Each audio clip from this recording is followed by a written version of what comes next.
Prime Minister Narendra Modi attended the Asian-India Summit at Jakarta in Indonesia today morning. Prime Minister arrived in Jakarta in the wee hours today to attend the Asian-India Summit and the East Asia Summit.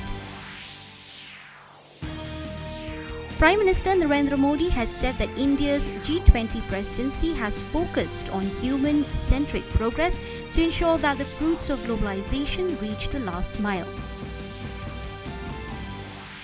The centre has issued an advisory for mandatory stock disclosure of masoor or lentil with immediate effect.